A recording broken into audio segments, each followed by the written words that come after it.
There we go. Hello there. Okay, while we're waiting for people to trickle in, I'm just going to indulge in a small cup of tea because,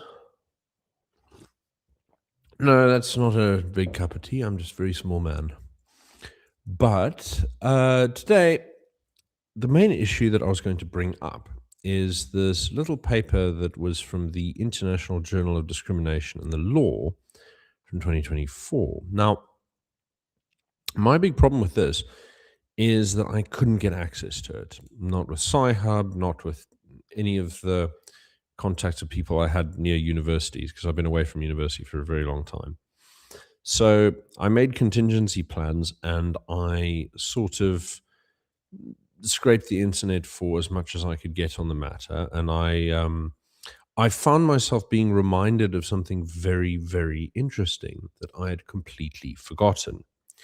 Now, in the last 10 years, we've gotten used to the notion that there are regional targets for the different racial groups in terms of affirmative action, as the Americans would call it. Over here, it's called employment equity. Now, there's some funny things about the nomenclature before we get into the specific case of colored people in South Africa. Now, strictly speaking, there are four racial groups, and they stem from the old apartheid era classification. So you have black, white, colored, and Indian. Black being around 80%, although at the end of apartheid it was closer to 75. Colored people close to 8 or 9%. White people around the same area. Then we're a bit lower at like about 7%, just above 7%. And Indians are like, what, 2% or something like that, right? They're a very small minority, almost entirely concentrated in Durban and a few adjacent sort of mid-sized towns. And now the ANC, being a black nationalist group, nevertheless, in order to make headway into influencing the white polity, had to make allegiances with non-black groups. So they made ties to women's organization, to the Communist Party, which actually ended up, pulling their strings at right down to the tactical level for much of their existence. And if you wanted to be in the ANC leadership, you had to be in the Comintern in the South African Communist Party. This has changed a lot in the last generation or so.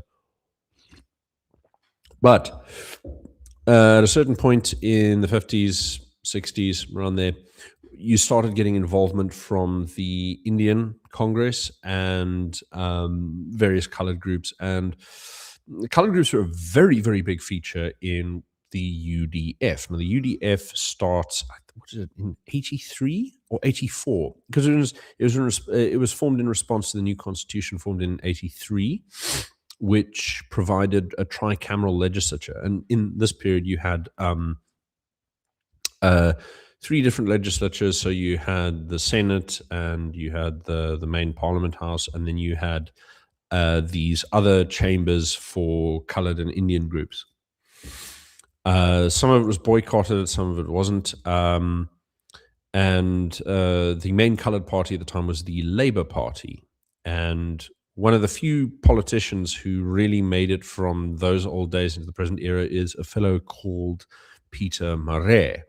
And his last stop was in the Vryheidsfront. And his whole vibe from the get-go has always been about Cape independence.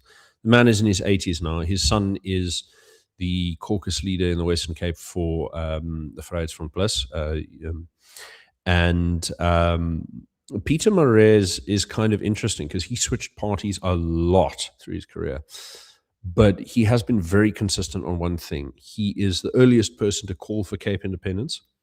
And he was, he's been around for ages. He had this thing called the Breinbemachtigingsbeweging, brown people's empowerment movement.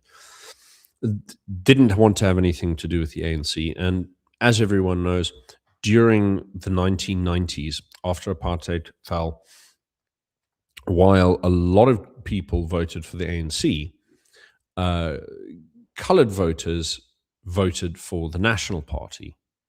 And when they disappeared, they switched over to the DA, the Liberal Party, which has been changing skins but has been around since 1896. Now, basically we've had a two-party system since 1912, if you want to think about it that way. But let's get back to the legislation. So in 1999, when Thabo Mbeki gets control, he puts together all of the stuff that we know of South Africa for the BEE, the employment equity, the stringent labor regulations, the insane squatters' rights stuff. Everything that's bad about South Africa comes from Mbeki, right? Everyone blames Zuma, but Mbeki put everything together. So one of the things that comes out of this is a very, very strange thing that might be a little bit confusing to outsiders. So in the legislation, black people, Indians, and coloreds. Now, colored people, before I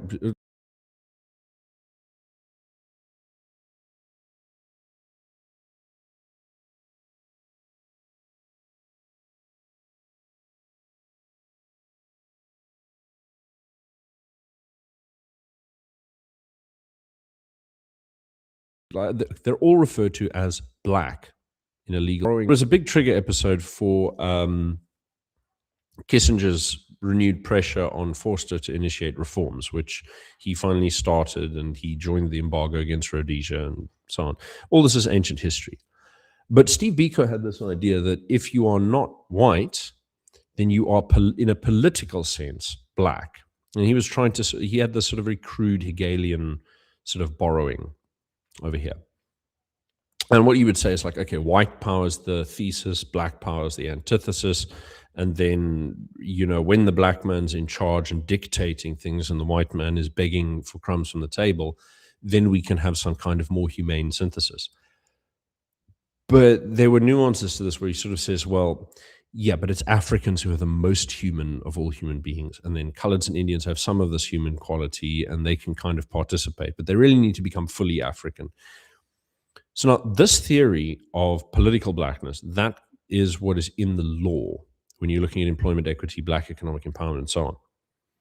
However, despite all of this solidarity, you also see that sort of slightly underhanded perspective there where actually the targets for coloreds and Indians are much, much lower than they are for black South Africans. Now, the targets for white South Africans were actually reasonably generous early on, for the main reason being that white South Africans occupied the vast majority of the skilled professions. We owned, I think, something like 85, above 85% of the economy. And so there was, and now it's like 33%. So times change. At any rate, the thing that happened is that the coloreds got their target placed at exactly their racial representative group level. And they'd been discriminated against under apartheid, not quite as severely as black people, but fairly severely.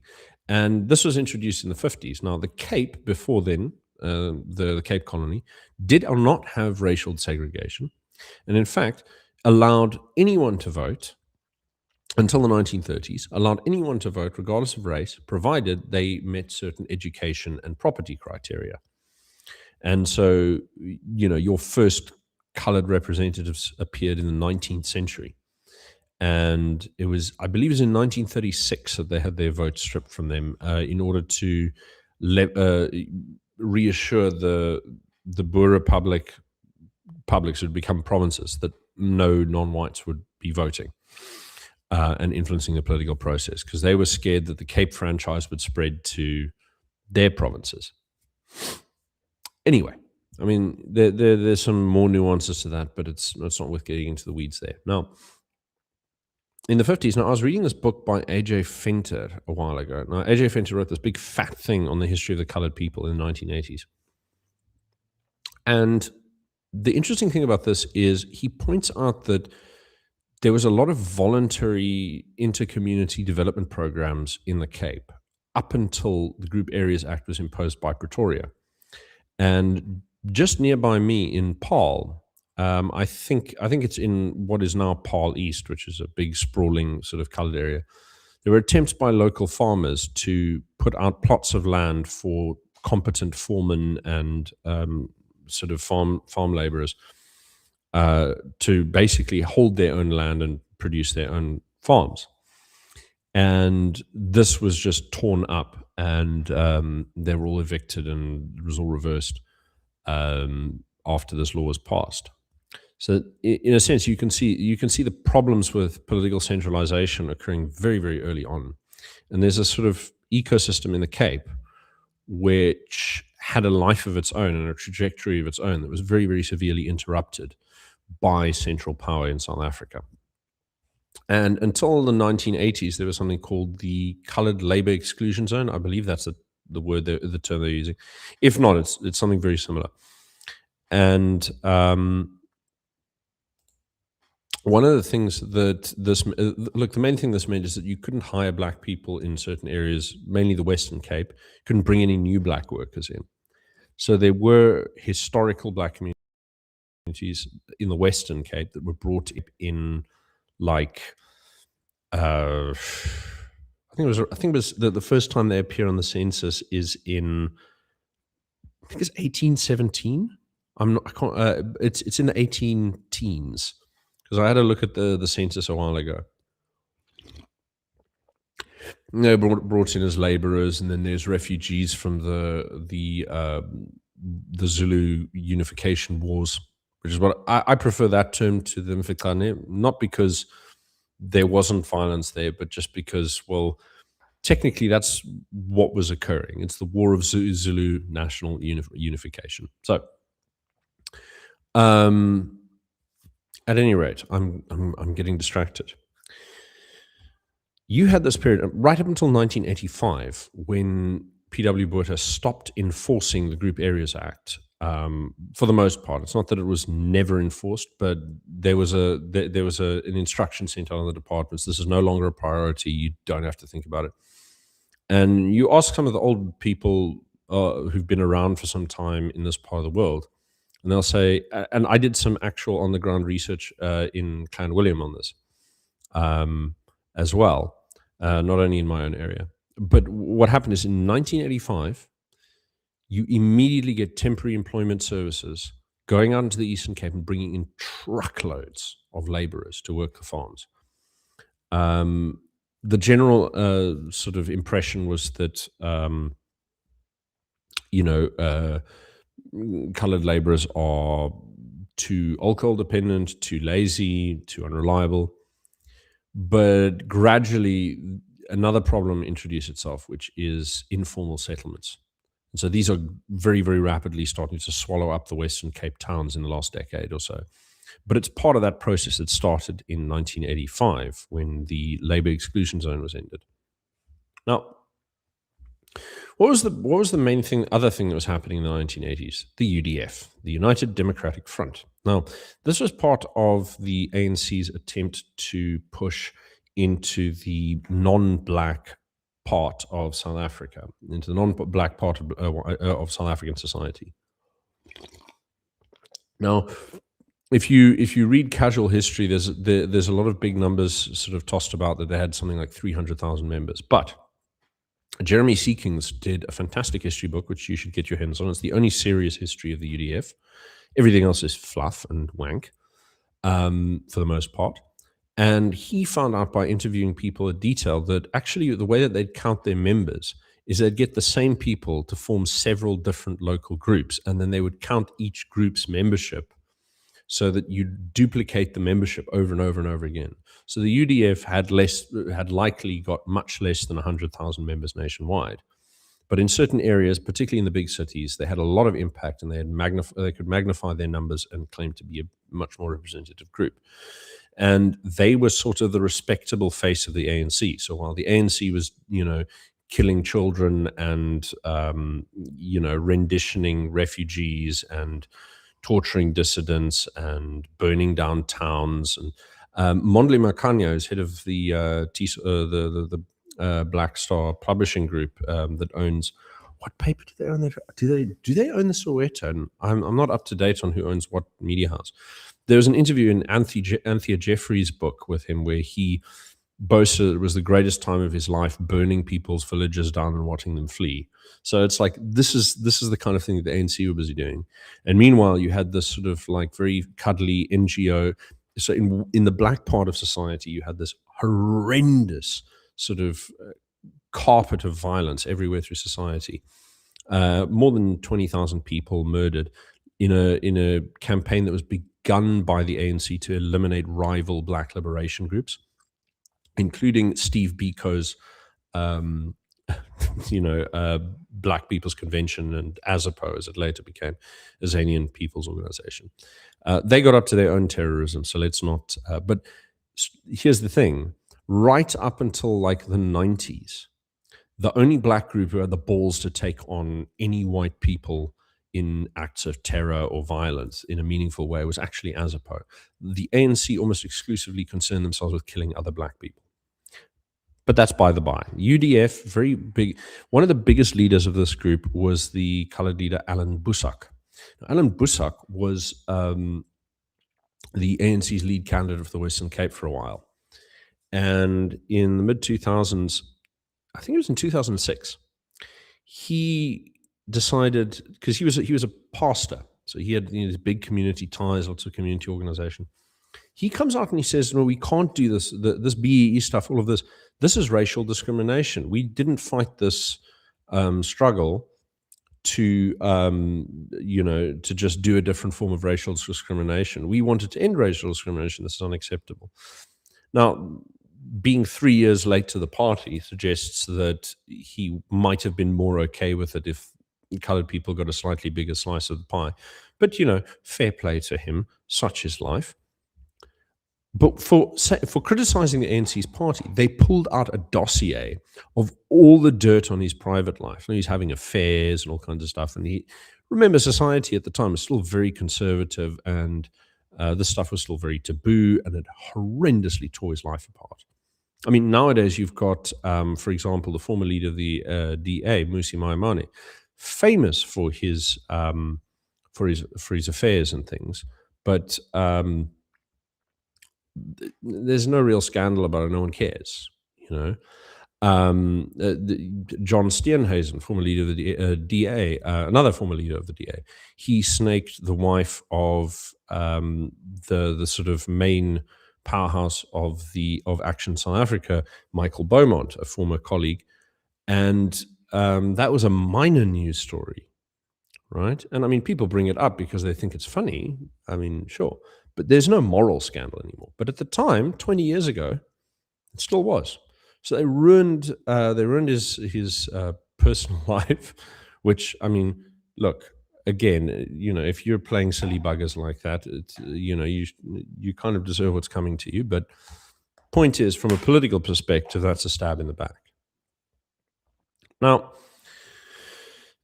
as I mentioned, you have all of these groups that have got different sizes and representations, but coloreds were really the worst affected.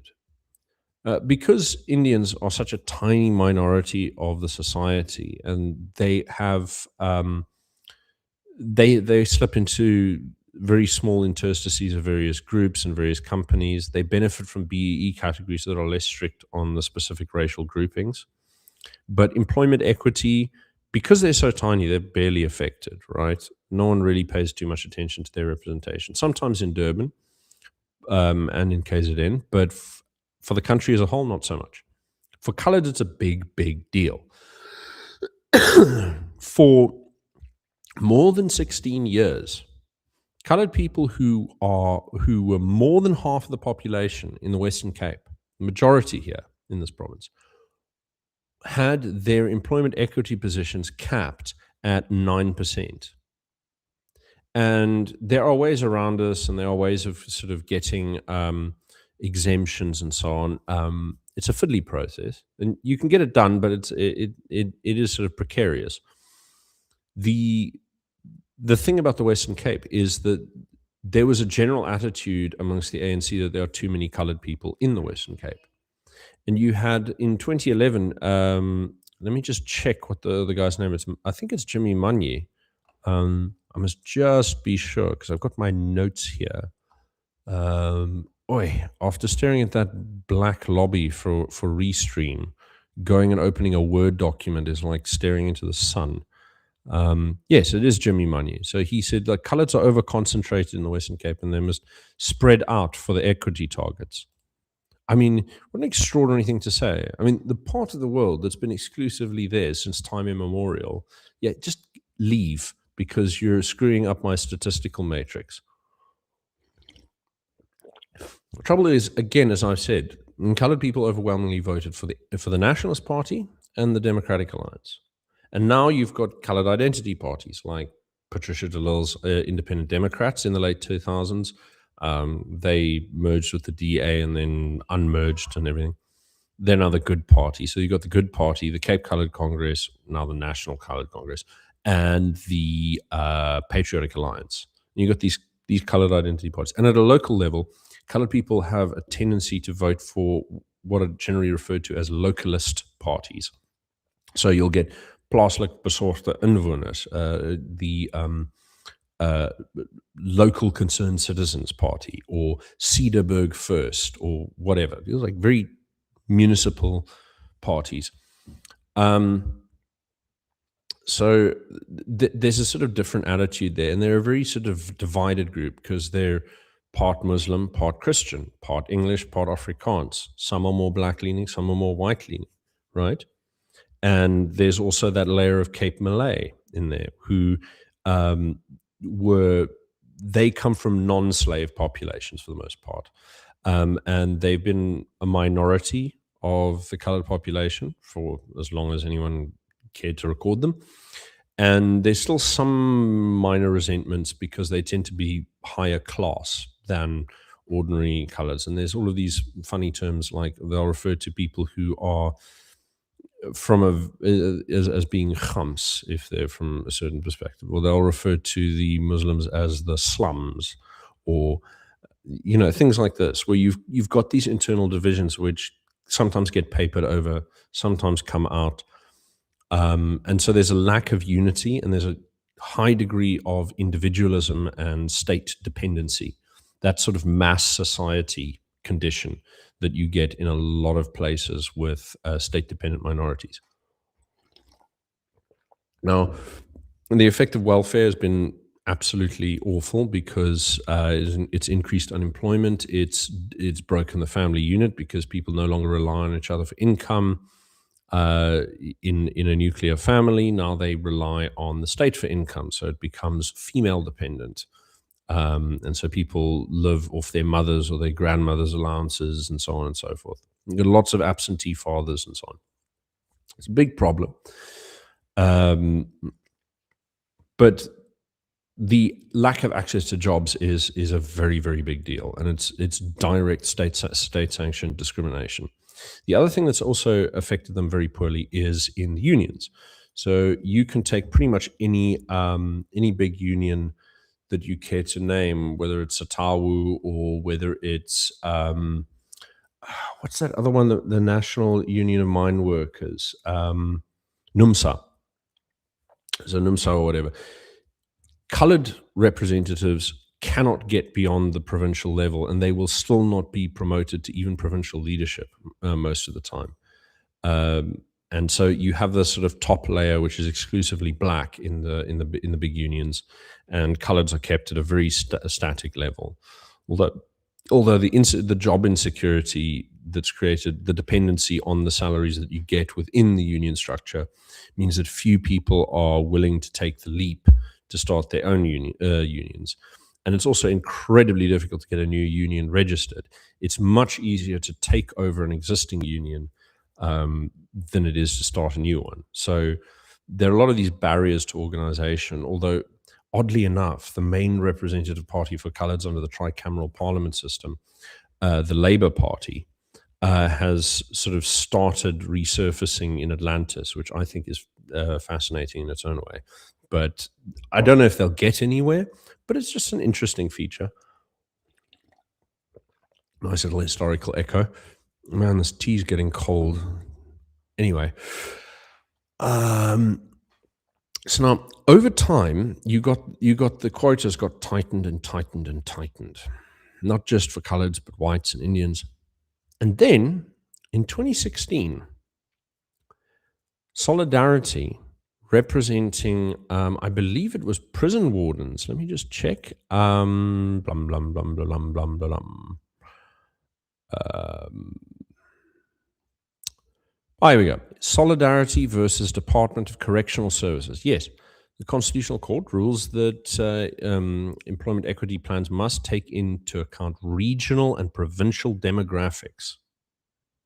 So up until that point, up until 2016, even in the Western Cape, you had to hire according to national representativity, like 8-9% nationally, 50% provincially. I mean, you can see how egregious this standard is. So now things have been getting a little bit better in the last 10 years for coloured access to labour, at least a little bit. But the massive influx from the Eastern Cape has been returning that pressure a little bit, because now the black population is now the majority in the capital city, in Cape Town. So we're sort of edging back towards the same old problems. And because of the divisions within the coloured community, it becomes very, very difficult to organize collectively against this problem. And on that note, I want to bring up someone called Glenn Snyman. Now, Glenn Snyman was a school teacher. And in 2017, he was charged with fraud for ticking the box African on a principal application form. So he's applying to be principal of the school, right? And he got criminally charged with this. This is an interesting point, because the way that they've categorized is, okay, you're black if you're not white, right? But only black people are categorized as African. So I mean, you can see exactly what it says by implication. So he ticks the box because he's sick of being, treated this way, and they lay criminal charges. Now, the thing about this is he went on to start an organization. It's like People Against Race Discrimination, something. PARC. Yeah, People Against Racial Discrimination. Right. No, that would be PARD. It is PARC. I can't remember what the C stands for. At any rate, so he's now a community activist figure, and he's got a tiny little NPO. Now, there's still this enormous resistance to Cape independence from a lot of people, but in a way, a lot of the coloured population has not only a resistance to Cape independence, but a resistance to their own ethnic representation, and a resistance to standing up as candidates in politics generally. There's an extreme lack of political confidence. Now, personally, I think that goes back to just, not having had the vote from 1936 and 1936 until 1994. So that's about 60 years of absolutely zero political representation. Well, not zero, but no meaningful representation. And I think this sort of crippled their ability to really think for themselves is the wrong word, but think in their own interests collectively. So the thing is, over time, you sort of start to see this sort of emerge in the news, but people are slow to really put the right sort of spin on it. So everyone's got this, they weren't white enough then and they're not black enough now. And you can see this in all of the newspapers. And you've got in 1997, there was something covered. This is covered in American newspapers, no less. So in 1997, why don't I, actually, bugger it, I'm not sharing screen. That's going to be dull. But in 1997, you got an article in the Chicago Tribune about coloreds in South Africa being forcibly removed from government housing to make way for black people. And here we go. This is in Johannesburg. Let me just read. I'm just going to read the article. This is 1997. Remember. So after 3 years, Amanda Klutter and her people are beginning to act on their fears about being mixed race in a multiracial democracy. Now, strictly speaking, colored people aren't just mixed race. They're a very specific racial mixture. So it's Indonesian slaves and free men. It is Khoi people from the Cape. It is European blood, and it is a little bit of Black African Bantu sort of contribution. But yeah, so it's a very specific mix. Someone like Trevor Noah, for example, isn't colored. He is mixed race. It's a fairly big distinction. There's a lot of cultural difference. There's so here we go. Their frustration erupted publicly 2 weeks ago when the smell of burning tires and tear gas wafted over Johannesburg. In the worst riots since apartheid days, the people known here as coloreds took to the streets of the nation's largest city to protest discriminatory utility rates. 800 miles away in this poor colored township, Klutter and 200 others were protesting too. Condemning corruption and prejudice in housing, they occupied a local civic center, locking out officials for a week. The people getting houses are all black, said Klutter, living with her 3 children in a tent on a construction site. You can count the colored people on your fingers. From behind the riot barricades and the civic center's bolted doors came a refrain expressive of increasing alarm in South Africa. For decades under apartheid, we were too black, the colored say, and now under black-led government, we're too white. 3 years after South Africa's democratic transition, many in the nation's third largest racial community say their worst fears are coming true. Under majority rule, they say they are big losers in everything from housing policy to affirmative action. And where the African National Congress is not responsible, they say it has turned a blind eye. ANC leaders concede that they have not handled colored concerns perfectly, but they say it has little to do with race. And they sort of basically blame colored people for being grumpy about losing their privileges from apartheid. Yeah, so this is interesting because now the ANC chairman, the Western Cape, Dula Omar, weighs in on this article. He says, I believe they have grievances that need to be addressed, but I also think that malicious elements are fanning the flames. So here's the interesting contrast. So the black ANC members' line is, well, colored people are, they're too fat, they need to be taken down a peg. But colored ANC representatives are saying there's a third force mobilizing them and it's all fiction. Now, yeah, it's a difficult one, right? I think what we sort of look over here is, look, you've got Trevor Oosterwyk at UCT as a lecturer, is also picked up in this article. He says, what affirmative action means now is employing Xhosa-speaking people, not Afrikaans-speaking people, and that's not right. And it's certainly true that coloreds and whites pay more for services. The ANC has turned a blind eye to it. To help channel his community's grievances, Oosterwyk last year helped fund a colored organization called the December 1st Movement.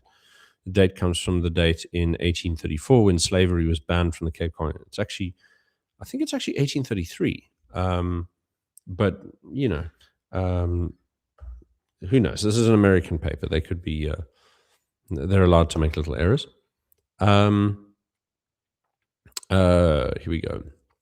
Previous efforts to organize coloreds, who sometimes share little more than a common language and genealogy, have failed. But Oosterwyk, an estranged ANC activist, said the group's goals are to raise coloreds' pride and awaken the country's majority party to the risk of ignoring the community's concerns. So, yeah, it's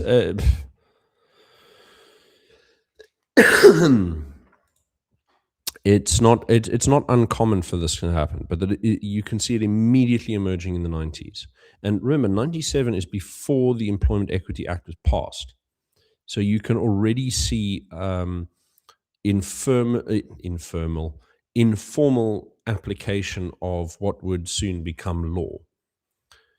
Um, Now, in the same year, they mentioned Eldorado Park utility protest, and the specific protest there was about the fact that uh, the colored community's water and electrical rates were higher than neighboring black Soweto, and 4 died in the riots.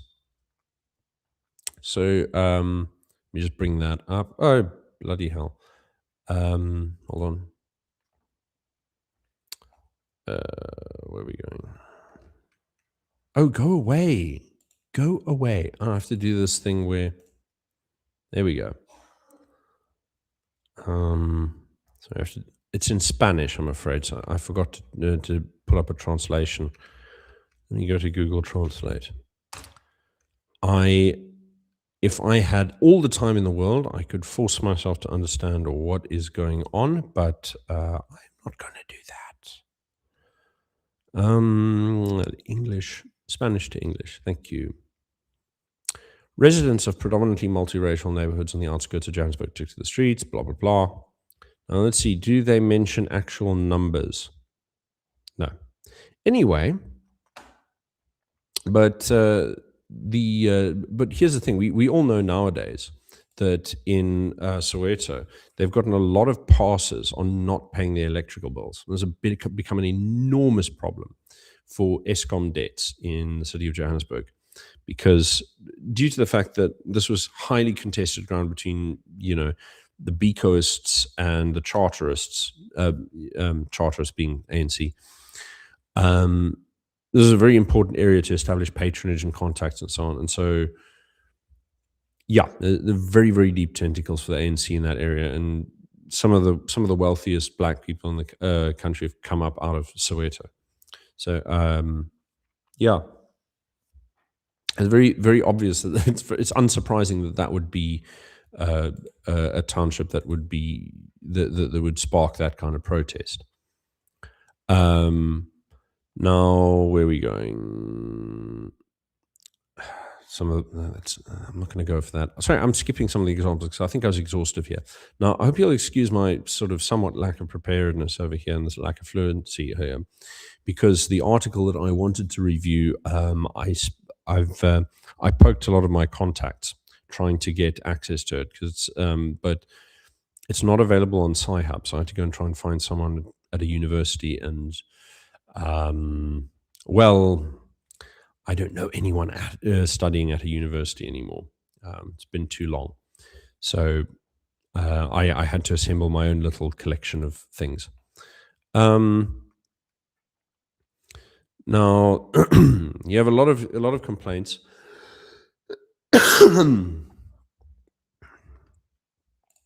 A lot of complaints and a lot of court cases coming up. And in 2007, we've got the Department of Community Safety versus General Public Service Sectoral Bargaining Council and others, which is the MEC for the Department of Community Safety. Takes on the applicant seeks to have the award of the second respondent reviewed and set aside. The award of the case number, blah, blah, blah. Point eliminate. Okay, I'm not going to read the whole bloody judgment, for crying out loud. But essentially what happened is that this guy was denied a deputy director post, explicitly so that a black person could be selected for it, and he took them to court. Now, wow, they got a whole court transcript in here. Let me see what the judgment was. The applicant is ordered to pay the third response's costs of the suit. So, yeah, the poor bugger lost. The reason why the department departed from its own set numerical goals for African persons was that in the particular finance directorate, there were an underrepresentation of African persons. It will be remembered that in this directorate, the situation was there were no African persons in salary level 11 positions. There were, in fact, no African persons from salary level 6 to salary level 15. So this is normal sort of BE stuff that we're all used to now, employment equity stuff, where it doesn't matter how qualified you are. If we need more black people and if we want more black people in the department, we're just going to do it. And there's no maximum for black people. You can be 100% black company, and no one can accuse you of discrimination under law. It's just how it is. So it's only in one direction. Very, very unpleasant. Ooh, let's get a bit of water. Now, where is my note again? Why am I struggling? Okay. So now, yeah, you've got the same problem appearing in 2012 with a case where you're struggling with school placements for high schools and so on because quotas are starting to be introduced in educational institutions. And you've also started to get bursaries being refused to universities because the quotas are being tightened for education services. And over time, you see this sort of increased tightening of the screws.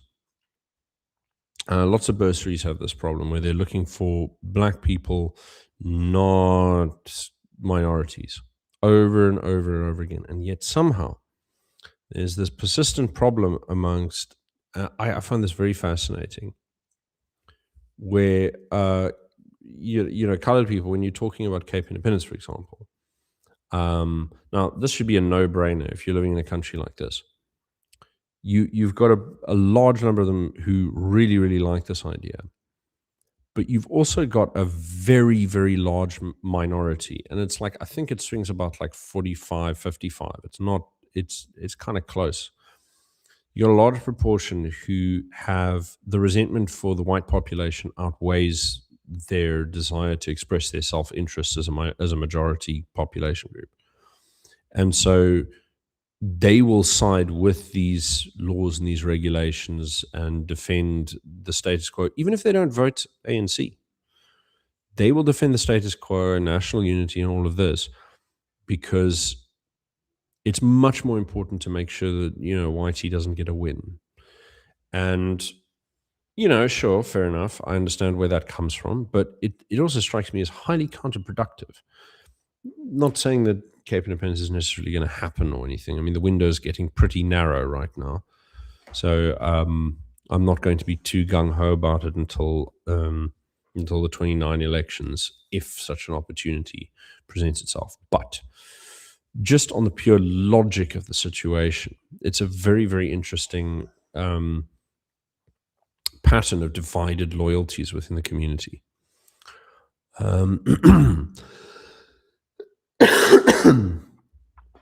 Oh, sorry.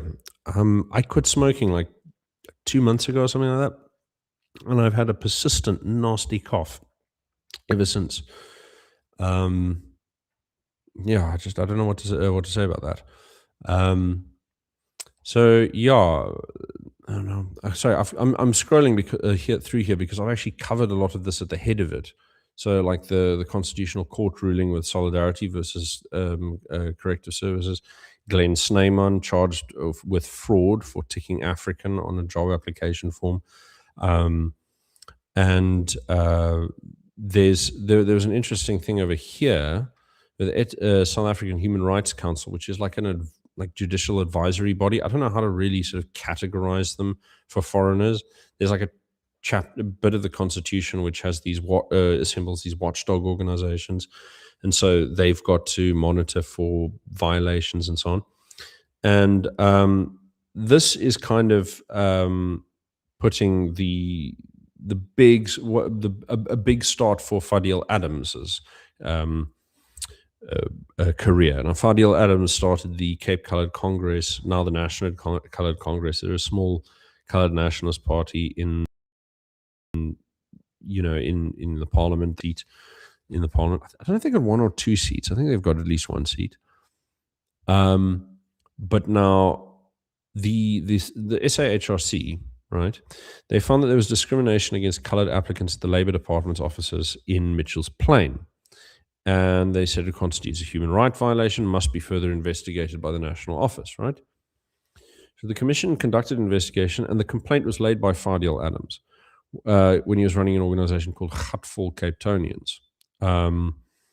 Gatful, if you don't speak Afrikaans, it's a sort of vulgar term that means like your ass is full, like you've had enough.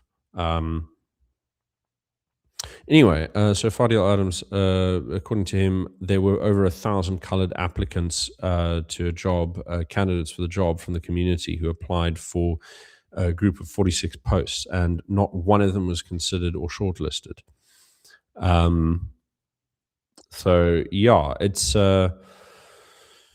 is no good. And no explanation was given by the department during the investigation. So, I mean, this is in 2019 already, when sort of you'd expect the ANC to be a little bit on the back foot, but there's just, they don't really care to even answer.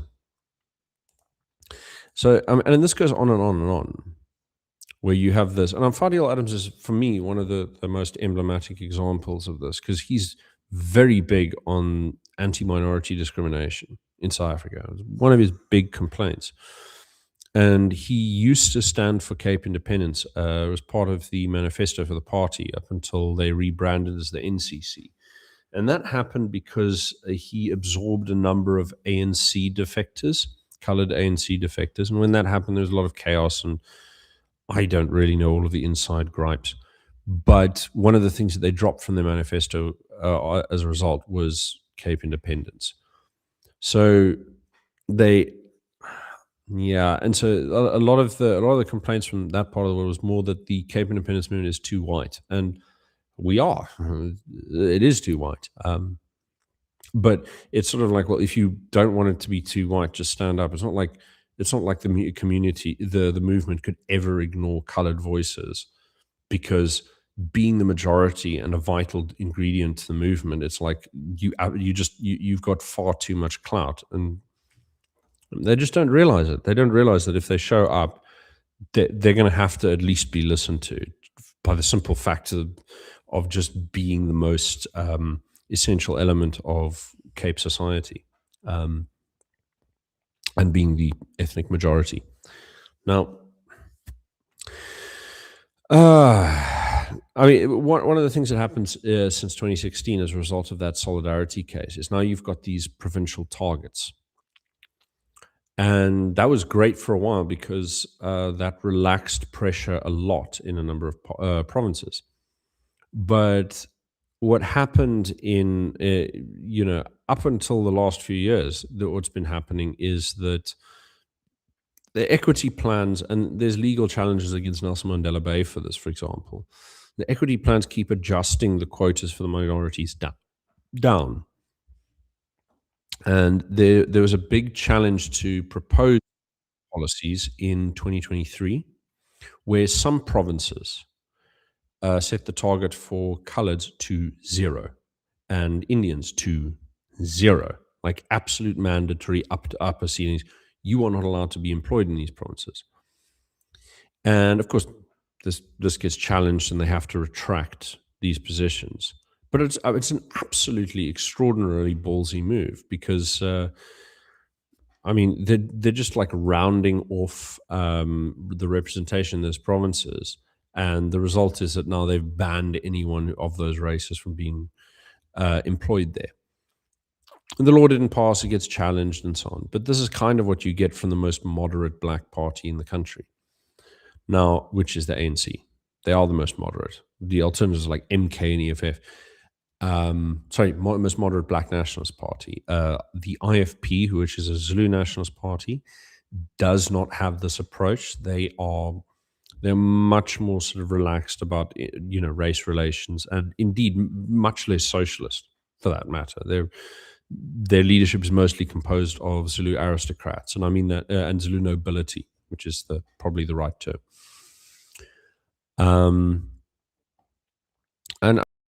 I mean, there's a number of court case and CCMA cases that you'll find scattered everywhere where, um, colored people get denied their jobs on the basis of national targets over and over and over again.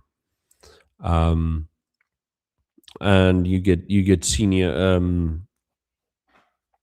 you get senior sort of government officials who will get in trouble every now and again for pushing very aggressive racial stereotypes about colored people. Um, I've got a couple of them here from this thing called the Four Bay Study. Um, so it's fairly standard. And I mean, one of the things that you get is that the DA, in a way, is kind of joining in on this indirectly. I don't want to say directly because they still want to pander to the colored population. But one of the big things that they've been facing, and when Dan Plato was head of Cape Town, he was often called in to put out fires, metaphorically speaking. When I mean, for example, when the Sekalo illegal settlement went up, the neighboring colored community, they started rallying against it, and there was fear for a day or two that it might result in open violence and burning houses and things like that, right? Because it was just getting to boiling point, and they got talked down from their position. I have no idea how. And like these little negotiations that happen without much fanfare, they happen very often. And I mean, sometimes it's very, very blatant. Like there's one case that I looked at a lot over the past couple of years, which is really coming to a head. And I should try and bring on one of the ladies who was talking about it, because I mean it's difficult to get the story straight because she struggles to stay on topic sometimes. But I mean it's a very, very long story, so I mean I lose track of it sometimes. But more or less what happened is you've got there's a farm in Eersterivier, which is in the northeastern part of Cape Town Metropolitan Municipality. And it was a farm that was owned by a white fella who buggered off in 1990 or 91 when the apartheid laws were relaxed. And the farm workers took over this plot of land and they started farming with, pigs and goats and cattle and what have you. And smallholder farmers, absolutely piddling stuff, not big commercial stuff, but, rustige lewe. And for someone who's, on the outskirts of Cape Town, this is a very nice rustic life. And then in the mid 2000s, Cape Town, like under Hill and Zilla, had first started. They decided they wanted to clear these people off the land and build high-rise apartments for people coming in from the Eastern Cape. And they've been trying to do it to this day. Like 20 years they've been fighting. They got a 2010 court ruling that they couldn't be removed because, well, it's their land. They've been there since time immemorial, since their ancestors were slaves on that farm. So it's like you can't. So, but some of the shenanigans that the DA pulled in this was during COVID. There was a proposal to have these people removed for their own safety, for de-densification purposes, for social distancing and all that. But the plan is to put 27,000 people on this land. And they endured bribery and intimidation. And there's a local gangster who's one of the subcontractors on the construction deal that still can't go ahead, who has been issuing threats to the residents over there. There's weird tricks that the DA have pulled, like there's like, okay, you've got like a farmers representatives and then non-farming residents representatives. And the farmers were already organized, but the residents weren't. So the province sent around someone to get a representative, and they picked the first dronklap that they found passed out on the grass, just lying on the grass, drunk outside of a shack, and made her the representative. Every single member of that community signed a petition, which I have a copy of lying in my office, with their names, phone numbers, ID numbers, everything. This woman does not represent us, no way, no how. but they used her to try and pretend that they'd gotten permission to remove people and relocate them. And by like a lot of these people who are not very educated are easily intimidated by the legal language and the processes and some of the promises, which are not real.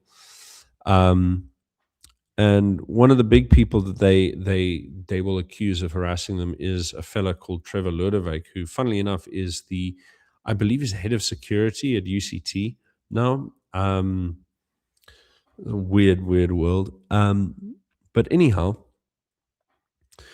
what was I going to say? So they've put in years and years of effort to remove a colored community to make way for new arrivals from the Eastern Cape. And this is over and over and over again. The policy in Cape Town since 2006 has been, this is Helen Zille's pride and joy, is something called the Urban Upgrading Program.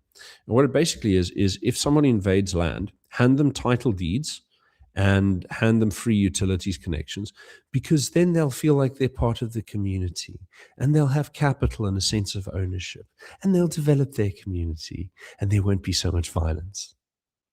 So this was done in partnership with the German Development Bank and and the University of Cape Town, right? It's a bunch of commie gobbledygook. Because it didn't reduce crime. What it did is it produced the greatest incentive for land invasions anywhere in the country, which is why the Western Cape is the only province that has gone backwards in terms of formalized housing since the end of apartheid. They're the only province that they're the worst province in the country for formalized housing. Cape Town, it matches dead last with Durban for rates of informal settlement. This is directly the result of DA efforts. And in some places, like in Hermanus, they are actively and directly working with their most radical black nationalist opposition, arguably the most poisonous party in the country, tiny little outfit called the Land Party, who openly organize land invasions. They'll sign preemptive MOUs with this party to help them settle people they're bringing in by the truckload from the Eastern Cape. And you got like the mayor, I think his name's Archie Klaas. So he openly praises the leaders of this party in public meetings, saying these are the greatest people since sliced bread. We love them very much. We'd like to see more of them here. More people like, I think his name's Nzongana. My memory is failing me. And then there's a white communist woman called Vanessa Swanepoel is involved in setting up the party. She runs a couple of NPOs locally as well.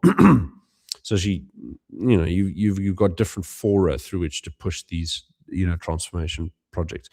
And this party's aim is to sort of say, well, actually colored people and white people don't belong in the Western Cape. This whole area is Xhosa only. And we're going to clear everyone out eventually. Like, I don't think that's literally what he says. Obviously, not.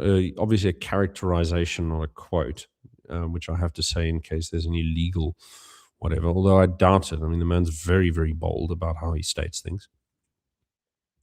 Now, it's important to note here that no one is getting disciplined in the DA for doing this, and it's open. Everyone knows about this, right?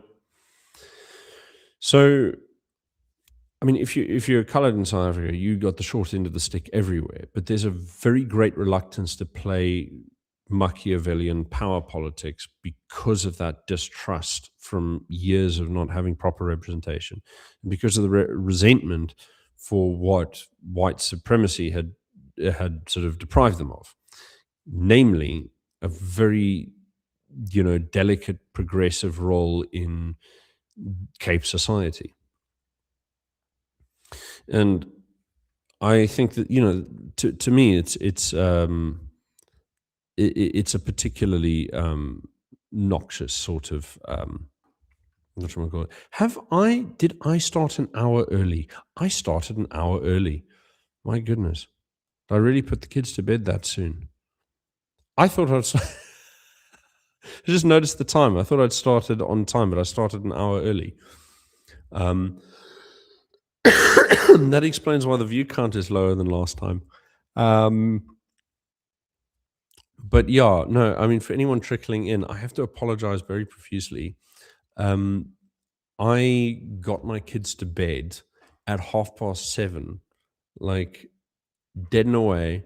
Well, not dead and away. I think they caused a little bit of trouble. I got them to bed a little bit early, and then I came here, and because I'm not wearing my watch, I saw uh, I lost track of time, and I thought it was an hour later than it really was.